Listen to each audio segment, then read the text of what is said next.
Hi everyone, welcome back, and welcome to the third and final video on making a ginger beer from scratch.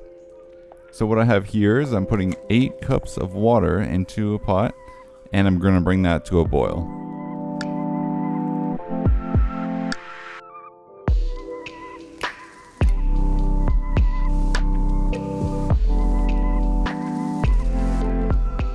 So just set this on high,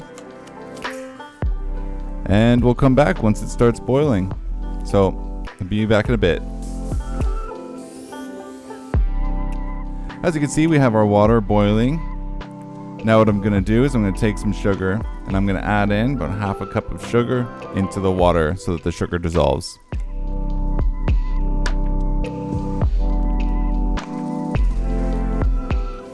We're going to be sure to turn off your heat.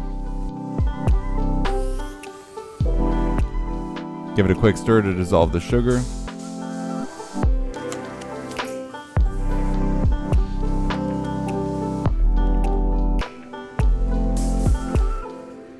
And now what we're going to do is we're going to take a piece of ginger, grate it, and then add it into the hot water so it sort of steeps like a tea.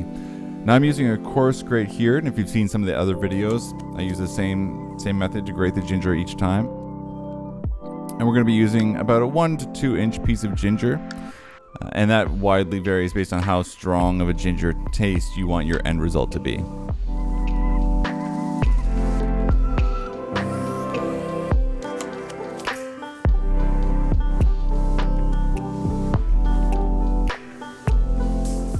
Okay, now I'm just going to gather up all this ginger and add it right into the hot water.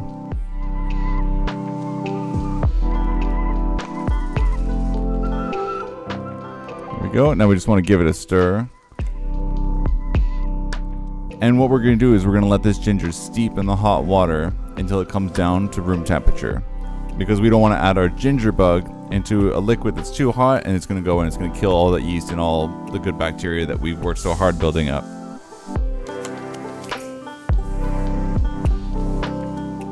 I'll be back in a little bit once it's at room temperature.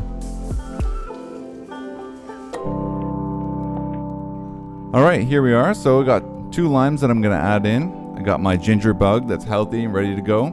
And I have the cooled, steeped ginger and sugar mixture along with the 8 cups of water.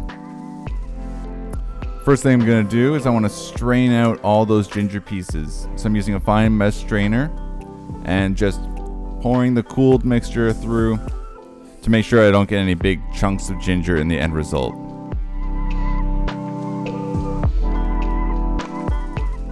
Okay, there we go.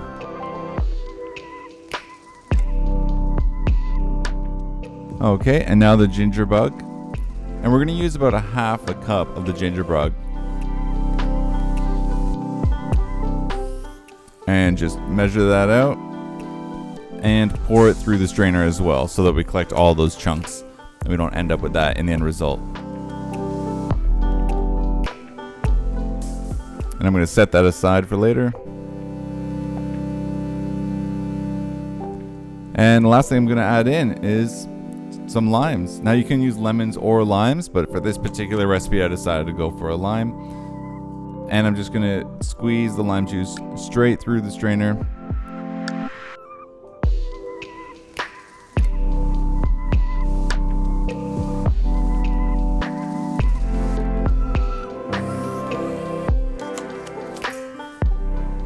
And the last little bit. So with that done, I'm just going to press out all the juice from the strainer here. You don't have to do this, just an extra step if you want. And then I'm going to set the strainer aside with all those chunks.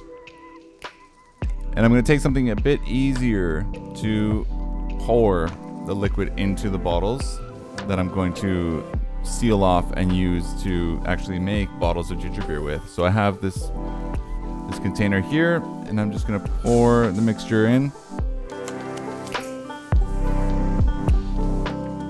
And there we go. There's a bit left over, but that looks a good start.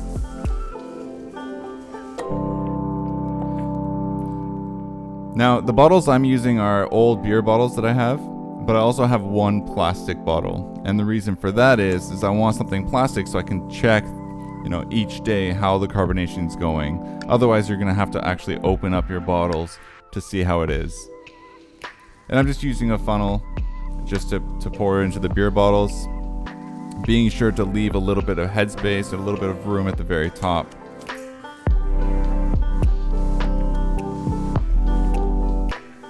Now, even though I'm just using lime in this recipe, you can add other ingredients if you want. If you want to spice it up with some turmeric or some cinnamon or something like that to add a little bit more flavor, it's 100% up to you.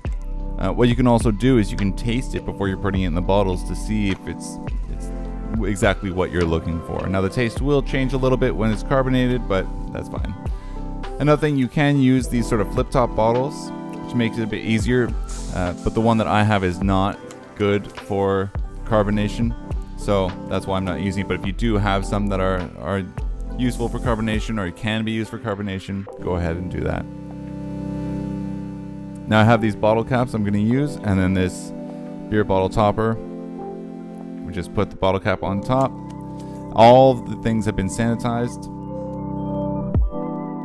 so we're just going to put them on top here and get them ready.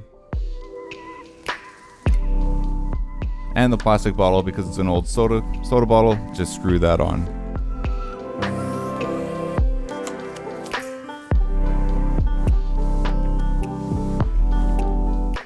It's pretty straightforward to put these bottle caps on and secure them.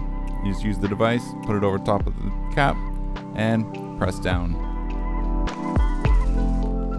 And that's it, sealed. Just take a look, make sure it's good along all the edges, and then continue on to the next one.